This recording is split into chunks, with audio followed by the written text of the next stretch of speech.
Hello my dear students, ಎಲ್ಲರಿಗೂ ಹೊಸ ಒಂದು ವಿಡಿಯೋಗೆ ಸ್ವಾಗತ. ಇವತ್ತಿನ ವಿಡಿಯೋ ಕಂಪ್ಲೀಟ್ಲಿ ನಾವು ಫೋಕಸ್ ಮಾಡೋದು ನೀವೀಗ 12th ಸ್ಟ್ಯಾಂಡರ್ಡ್ ಎಕ್ಸಾಮಿನೇಷನ್ ಬರೆದಿದ್ದೀರಾ ಅಥವಾ ಬರೀತಾ ಇದ್ದೀರಾ ಅಥವಾ ನೀವು ಡಿಗ್ರಿ ಆಗಿದ್ದೀರಾ, 11th ಸ್ಟ್ಯಾಂಡರ್ಡ್ ಓದ್ತಾ ಇದ್ದೀರಾ, ನಿಮಗೆ ಎಲ್ಲರಿಗೂ ಈವನ್ ಕಾಮರ್ಸ್, ಸೈನ್ಸ್, ಆರ್ಟ್ಸ್ ಯಾವುದೇ ಬ್ಯಾಕ್ಗ್ರೌಂಡ್ ಆದರೂ ನಿಮಗೆ ಈ ಒಂದು ಎಕ್ಸಾಮಿನೇಷನ್ ನಂತರ ಒಳ್ಳೆಯ ಒಂದು ಕರಿಯರ್ ಸೆಟ್ ಮಾಡಲಿಕ್ಕೆ ನಿಮಗೆ ಈ ಬಿಲೋ ಹೇಳುವ ಕೋರ್ಸಸ್ ನಿಮಗೆ ಉಪಕಾರ ಆಗುತ್ತಾ ಅಂತ ನನಗೆ ಖಂಡಿತ ವಿಶ್ವಾಸ ಇದೆ. ಆ ವಿಶ್ವಾಸದೊಂದಿಗೆ ವಿಲ್ ಸ್ಟಾರ್ಟ್ ದ ಸೆಷನ್.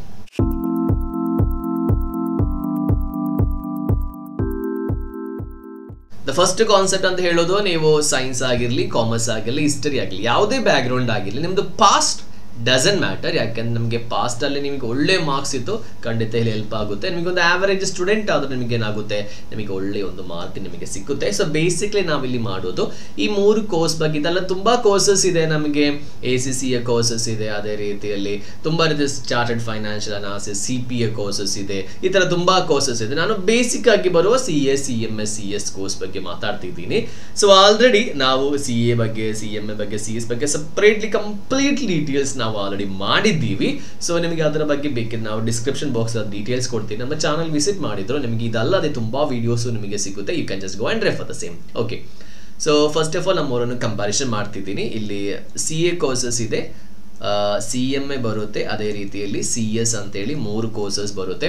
3 ಕೋರ್ಸಲ್ಲಿ ಯಾವುದು ಸರ್ ತುಂಬ ಒಳ್ಳೆಯದು ಆ ಥರ ಏನಿಲ್ಲ. It depends upon the person. ನಾನು ಹೇಳಿ ಆದಮೇಲೆ ನಿಮ್ಗೆ ಯಾವುದು ಇಂಟ್ರೆಸ್ಟ್ ಇದೆಯೋ ನಿಮಗೆ ಸೆಲೆಕ್ಟ್ ಮಾಡ್ಬೋದು. ಅಥವಾ ನಿಮಗೆ ಡೌಟ್ ಇದ್ದರೆ ನಿಮಗೆ ಜಸ್ಟ್ ಕಮೆಂಟ್ ಬಾಕ್ಸಲ್ಲಿ ಕಮೆಂಟ್ ಮಾಡಿ ಅಥವಾ ನಿಮಗೆ ಮೆಸೇಜ್ ಮಾಡಿದ್ರು ನಮಗೆ ಇನ್ಫಾರ್ಮೇಷನ್ಸ್ ಕೊಡ್ಬೋದು. ಓಕೆ, ಫಸ್ಟ್ CA ಕೋರ್ಸ್ ಅಂತ ಹೇಳೋದು chartered accountant course and this is the practical paper and this is also a practical paper. ಇದರಲ್ಲೆಲ್ಲ ಲೋ ಪೇಪರ್ ಇದೆ, ಬಟ್ ಮೆಜಾರಿಟಿ ಅಂತ ಹೇಳೋದು ಪ್ರಾಕ್ಟಿಕಲ್ ಪೇಪರ್ಸ್ ಬರುತ್ತೆ ಚಾರ್ಟರ್ಡ್ ಅಕೌಂಟೆಂಟ್ ಕೋರ್ಸಸ್ ಬಗ್ಗೆ. ಇದು ಜಾಬ್ ಆಪರ್ಚುನಿಟಿ, ಆಡಿಟಿಂಗ್ ಬರುತ್ತೆ, ಫೈಲಿಂಗ್, ವ್ಯಾಲ್ಯೂಯೇಷನ್ಸ್, ಇನ್ಕಾರ್ಪೊರೇಷನ್ ಆ ಥರದ್ದು ಬರುತ್ತೆ. ಫೈನಾನ್ಸ್ ಡಿಪಾರ್ಟ್ಮೆಂಟ್ ಮೇನ್ ಆಗಿ. CM ಅಂತ ಹೇಳೋದು ಕಾಸ್ಟಿಂಗ್ ಡಿಪಾರ್ಟ್ಮೆಂಟ್, ಒಂದು ಗೂಡ್ಸ್ ಅಥವಾ ಸರ್ವಿಸಸ್ ಅಲ್ಲಿ ಕಾಸ್ಟಿಂಗ್ ಅನಾಲಿಸಿಸ್, ಕಾಸ್ಟ್ ಮ್ಯಾನೇಜ್ಮೆಂಟ್ ಬರುತ್ತೆ. ಕಂಪನಿ ಸೆಕ್ರೆಟರಿ ಅಂತ ಹೇಳೋದು ಲೀಗಲ್ ಕಂಪ್ಲೈನ್ಸಸ್ ಎಲ್ಲ ಬರುತ್ತೆ. ಸೊ 3 ಕೋರ್ಸಿಗೂ ಅದರದಾದ ಇಂಪಾರ್ಟೆನ್ಸ್ ಇದೆ. So no one is superior, no one is inferior. Okay, depend upon the person, how you manage and how you study and how you utilise a profession. Okay, so the first one ಅಂತ ಹೇಳೋದು just course over view ಹೇಳುವಾಗ ಇದಕ್ಕೂ foundation ಇದೆ, ನಮಗೆ CMAಗೂ foundation ಇದೆ. First ಇದೆರಡನ್ನು compare ಮಾಡ್ತೀನಿ, CS ನಾನು separate ಹೇಳ್ತೀನಿ. ಇಲ್ಲಿ ಫೌಂಡೇಶನ್ ನಮಗೆ 4 ಪೇಪರ್ಸ್ ಬರುತ್ತೆ. ಇಲ್ಲಿ ನಾವು ಫೌಂಡೇಶನ್ ಅಂತ ಹೇಳ್ತೀವಿ, ಅದೇ ರೀತಿಯಲ್ಲಿ ಕ್ಯಾಟ್ ಅಂತ ಒಂದು ಎಕ್ಸಾಮಿನೇಷನ್ ಇದೆ, ಇದಕ್ಕೂ 4 ಪೇಪರ್ಸ್ ಬರುತ್ತೆ. ನಮಗೆ ಈ 4 ಪೇಪರ್ಸ್ ನಮಗೆ ಡಿಸ್ಕ್ರಿಪ್ಟಿವ್ ಬರುತ್ತೆ, ನಮಗೆ ಇದು MCQ ಬರುತ್ತೆ. ಸೊ ಇಲ್ಲಿ ಡಿಸ್ಕ್ರಿಪ್ಟಿವ್ ಅಲ್ಲಿ 2 MCQ ಪೇಪರ್ಸ್ ಇದೆ, 2 ಡಿಸ್ಕ್ರಿಪ್ಟಿವ್ ಇದೆ. ಇದು ನೆಗೆಟಿವ್ ಮಾರ್ಕ್ಸ್ ಇದೆ. ಇಲ್ಲಿ 4 paper MCQ, no negative marks. And this is easy, but CA foundation is very difficult. Okay, it's very difficult. I am not saying it is very moderate. Difficult level ತುಂಬಾ ಜಾಸ್ತಿ ಬರುತ್ತೆ.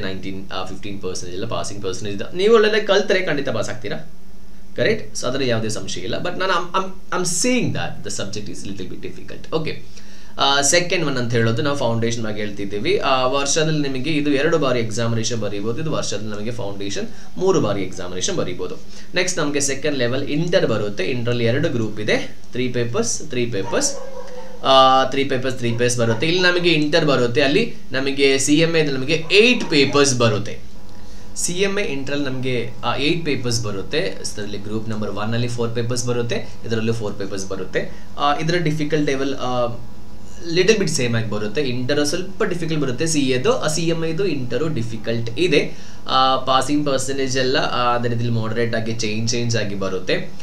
ಇದರಲ್ಲಿ ಎಲ್ಲ descriptive papers ನಮಗೆ ಬರುತ್ತೆ. ಅದರಲ್ಲಿ descriptive MCQ ಇದೆ. ಇದರಲ್ಲಿ 70-30 ಎಲ್ಲ MCQ ಬರುತ್ತೆ ಪೇಪರ್ಸ್. ಕೆಲವೊಂದು ಪೇಪರ್ಸ್ ಅಲ್ಲಿ ಫುಲ್ ಏನು ಡಿಸ್ಕ್ರಿಪ್ಟಿವ್ ಬರುತ್ತೆ. ಸೊ ಇದೆರಡು. ಇದರಾದ್ಮೇಲೆ ಸಣ್ಣ ಟ್ರೈನಿಂಗ್ಸ್ ಎಲ್ಲ ಇದೆ, ಅದರ ಬಗ್ಗೆ ನಾನು ಹೇಳ್ತಾ ಇಲ್ಲ. ಫುಲ್ ಟ್ರೈನಿಂಗ್ ಅಂತ ಹೇಳಿದ್ರು 2 years ಬರುತ್ತೆ. ಇಲ್ಲಿ 15 months ಟ್ರೈನಿಂಗ್ ನಿಮಗೆ ಬರುತ್ತೆ. ಸ್ಟೈಪೆಂಡ್ ವೇರಿಯೇಷನ್ ಆಗುತ್ತೆ, 4000-5000 ನಿಮಗೆ ಮಂತ್ಲಿ ವರ್ಕ್ ಮಾಡುವಾಗ ಸ್ಟೈಪೆಂಡ್ ಬರುತ್ತೆ. ಇದಾದ್ಮೇಲೆ ನಿಮಗೆ ಫೈನಲ್ ಎಕ್ಸಾಮಿನೇಷನ್ ಇದೆ. ಫೈನಲ್ ಎಕ್ಸಾಮಿನೇಷನ್ ಅಲ್ಲಿ ನಿಮಗೆ 3 ಪೇಪರ್ಸ್ ಬರುತ್ತೆ. ಇಲ್ಲಿ ಫೈನಲ್ ಎಕ್ಸಾಮಿನೇಷನ್ ನಿಮಗೆ 4 ಪೇಪರ್ಸ್ ಬರುತ್ತೆ. ಸೊ ಇದೆಲ್ಲ ಆದ್ಮೇಲೆ you will become a CA and you will become a CM ಅಂತ ಹೇಳೋದು. Okay, clear? So basic details ಸ್ವಲ್ಪ ಗೊತ್ತಾಯಿತು. ಫೀಸ್ ಡೀಟೇಲ್ಸ್, ಎಕ್ಸಾಮ್ ಯಾವ ಥರ ಎಲ್ಲ ಎಲ್ಲ ಬಾಕಿ ಎಕ್ಸಾಮಿನೇಷನ್, ಇಂಟರ್ ಎಕ್ಸಾಮಿನೇಷನ್ ನಮಗೆ ವರ್ಷದಲ್ಲಿ 3 ಬಾರಿ ಬರುತ್ತೆ, ಇದೆಲ್ಲ 2 ಬಾರಿ ಆ್ಯಂಡ್ ಫೈನಲ್ ಎಕ್ಸಾಮಿನೇಷನ್ ಆಲ್ಸೋ 2 ಬಾರಿ CA. ಬಾಕಿ ಫೌಂಡೇಶನ್ ಆ್ಯಂಡ್ ಇಂಟರ್ಮೀಡಿಯೇಟ್ 3 ಬಾರಿ ಬರುತ್ತೆ. Okay, so this is about CA and CMA course. A bit about ಯಾವುದೆಲ್ಲ ಸಬ್ಜೆಕ್ಟ್ ಬರುತ್ತೆ ಅಂತ ನಾನು ಹೇಳಿಲ್ಲ. ಸೊ ನಿಮಗೆ ನಾನು ಹೇಳಿದ್ದೀನಿ ಆಲ್ರೆಡಿ ನಾವು ಒಂದು ವಿಡಿಯೋ ಮಾಡಿದ್ದೀವಿ, ನಿಮಗೆ ಅದರ ಬಗ್ಗೆ ಜಸ್ಟ್ ಡೀಟೇಲ್ಸ್ ಬೇಕಿತ್ತು ಹೇಳಿದ್ರೆ ನಿಮಗೆ ಜಸ್ಟ್ ಯಾವುದು ವಿಡಿಯೋ ನೋಡಿ ನಿಮಗೆ ಅರ್ಥ ಆಗುತ್ತೆ.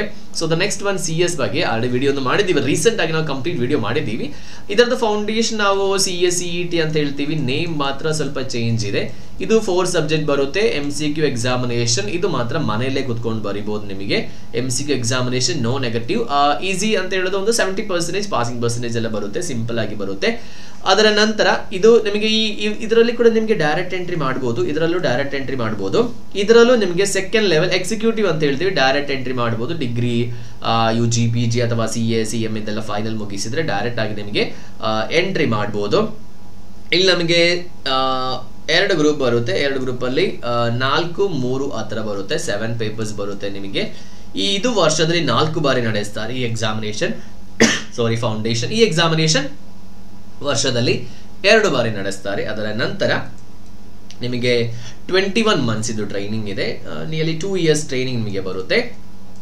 ಅದಾದ ನಂತರ ನಿಮಗೆ ಫೈನಲ್ ಎಕ್ಸಾಮಿನೇಷನ್ ಇದೆ. ಇದು 4, 3 ಈ ಪೇಪರ್ ತರ ಡಿವೈಡ್ ಆಗಿದೆ. ಈ CS ನಲ್ಲಿ ಮಾತ್ರ ಸಣ್ಣ ಒಂದು ವ್ಯತ್ಯಾಸ ಇದೆ. ನಿಮಗೆ ಈ ಫೈನಲ್ ಎಕ್ಸಾಮಿನೇಷನ್ ಇದೆಯಲ್ಲ, ಫೈನಲ್ ಎಕ್ಸಾಮಿನೇಷನ್ ಬರಿಬೇಕಿದ್ರೆ 2 ಇಯರ್ಸ್ ಕಂಪ್ಲೀಟ್ ಮಾಡಬೇಕಂತ ಇಲ್ಲ.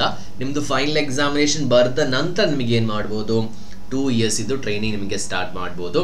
ಇದರಡೆಯಲ್ಲಿ ತುಂಬಾ ರೀತಿಯದಿದೆ, ಫೀಸಸ್ ಇದೆ, ಫೀಸ್ ಎಕ್ಸಾಮಿನೇಷನ್ಸ್ ಇದೆ. ಇದು ವರ್ಷದಲ್ಲಿ 2 ಬಾರಿ ಮಾತ್ರ ನಡೆಸ್ತಾರೆ. ಅದ್ರ ಇದರಲ್ಲಿ ಇಂಟರ್ ವರ್ಷದಲ್ಲಿ 2 ಬಾರಿ ಮಾತ್ರ ನಡೆಸ್ತಾರೆ.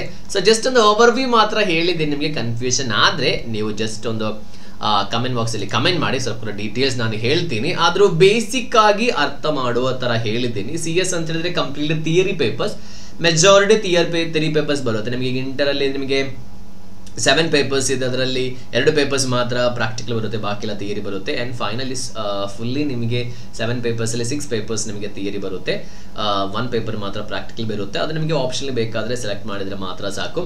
Completely legal compliances, legal company ಎಲ್ಲ ಫಾಲೋ ಮಾಡ್ತಾ ಇದ್ದಾರಾ, ಫೈಲಿಂಗ್ ಎಲ್ಲ ಮಾಡ್ತಾ ಇದ್ದಾರಾ. ಸ್ವಲ್ಪ ಕೂಡ ಲೋ ಬರುತ್ತೆ, ಸ್ವಲ್ಪ ಜಾಸ್ತಿ ಥಿಯರಿ ಬರುತ್ತೆ, ಸ್ವಲ್ಪ ಜಾಸ್ತಿ ನಾವು ಓದಬೇಕು. ಆದರೆ CA ಮತ್ತು CMAದಲ್ಲಿ ಥಿಯರಿ ಇಲ್ಲ ಅಂತ ಅಲ್ಲ, so that is a least important. 1-2 paper ಮಾತ್ರ ಆ ಥರ ಇರುತ್ತೆ. ಈಗ ಫೌಂಡೇಶನ್ಲಿ 1 ಪೇಪರ್ ಬರುತ್ತೆ, ಇಂಟರಲ್ಲಿ ನಿಮಗೆ 2 ಪೇಪರ್ಸ್ ಬರುತ್ತೆ, ಫೈನಲ್ ನಿಮಗೆ 1-2 ಪೇಪರ್ಸ್ ಬರುತ್ತೆ, ಆ ಥರ ನಿಮಗೆ ಬರುತ್ತೆ. ಇನ್ನು CAದಲ್ಲಿ 3 ಎಕ್ಸಾಮಿನೇಷನ್ ಮಾತ್ರ ಅಲ್ಲ, ಇನ್ನೊಂದು ಎಕ್ಸಾಮಿನೇಷನ್ ಕೂಡ ಇದೆ. ನಿಮ್ಮದು ಇಂಟರ್ ಆದಮೇಲೆ ನೀವು ಫೈನಲ್ ಬರೋದಕ್ಕಿಂತ ಮುಂಚೆ ನಿಮಗೆ ಒಂದು 4 ಆನ್ಲೈನ್ ಎಕ್ಸಾಮಿನೇಷನ್ ಕೂಡ ಇದೆ. ಅದ್ರಿಗೆ ಡೀಟೇಲ್ಸ್ ನಾನು ಹೇಳ್ತಾ ಇಲ್ಲ, ಅದು ಸೆಲ್ಫ್ ಪ್ಲೇಸ್ಡ್ ಆನ್ಲೈನ್ ಮಾಡ್ಯೂಲ್ಸ್ ಅಂತ ಹೇಳ್ತೀವಿ. ಮನೆಯಲ್ಲೇ ಕುತ್ಕೊಂಡು ಬರೆದ್ರೆ ಸಾಕು. ನೀವೇನು 3 ಗಂಟೆ ಎಕ್ಸಾಮಿನೇಷನ್ ಇರುತ್ತೆ, ನೀವು ಅದು ಬರೆದು ಕಂಪ್ಲೀಟ್ ಮಾಡಿ ಸಾಕು, ಯಾವಾಗ ಬೇಕಾದ್ರೆ ನಿಮಗೆ ಕಂಪ್ಲೀಟ್ ಮಾಡ್ಬೋದು, ನೋ ವರೀಸ್. ಅಟೆಂಪ್ಟ್ ಎಲ್ಲ ತುಂಬ ಸಿಗುತ್ತೆ ನಿಮಗೆ. ಅದು that is about the CA course. ಇದೆಲ್ಲ ನಾನು ಡೀಟೇಲ್ ಆಗಿ ಡಿಸ್ಕಸ್ ಮಾಡಿದ್ದೇನೆ ಆಲ್ರೆಡಿ. ಸೊ ಅದಕ್ಕೋಸ್ಕರ ಜಸ್ಟ್ ಒಂದು ಓವರ್ವ್ಯೂ ಹೇಳಿದ್ದೀನಿ. ನಿಮ್ಗೆ ಏನಾದರೂ ಡೌಟ್ ಆ್ಯಂಡ್ ಕ್ಲಾರಿಫಿಕೇಶನ್ಸ್ ಇದ್ದರೆ ನೀವು ಕಮೆಂಟ್ ಬಾಕ್ಸಲ್ಲಿ ಕಮೆಂಟ್ ಮಾಡಿ. ನಿಮ್ಮ ಫ್ರೆಂಡ್ಸ್ ಯಾರಾದರೂ PUC ಇದ್ದರೆ, ಅವ್ರೇನಾದರೂ ಕೋರ್ಸ್ ಸೆಲೆಕ್ಟ್ ಮಾಡಲಿಕ್ಕೆ ಪ್ಲಾನ್ ಮಾಡ್ತಾ ಇದ್ದರೆ ಅವರಿಗೂ ನೀವೇನು ಮಾಡ್ಬೋದು, ಈ ವಿಡಿಯೋ ಒಂದು ಶೇರ್ ಮಾಡ್ಬೋದು. ಅವರಿಗಿನ್ನೂ ಜಾಸ್ತಿ ಡೀಟೇಲ್ಸ್ ಬೇಕಿದ್ರೆ ಕಮೆಂಟ್ ಬಾಕ್ಸಲ್ಲಿ ಕಮೆಂಟ್ ಮಾಡಲಿಕ್ಕೆ ಹೇಳಿ ಅಥವಾ ಮೆಸೇಜ್ ಮಾಡಲಿಕ್ಕೆ ಹೇಳಿ. ನಾವು ಫುಲ್ ಡೀಟೇಲ್ಸ್ ಯಾವುದಾದ್ರೂ ಒಂದು ಟಾಪಿಕ್ ಬಗ್ಗೆ, ಸಬ್ಜೆಕ್ಟ್ ಬಗ್ಗೆ ಬೇಕಿದ್ರು ನಾವು ಅದನ್ನು ಹೇಳಿಕೊಡ್ಬೋದು. Will see you again in the next video.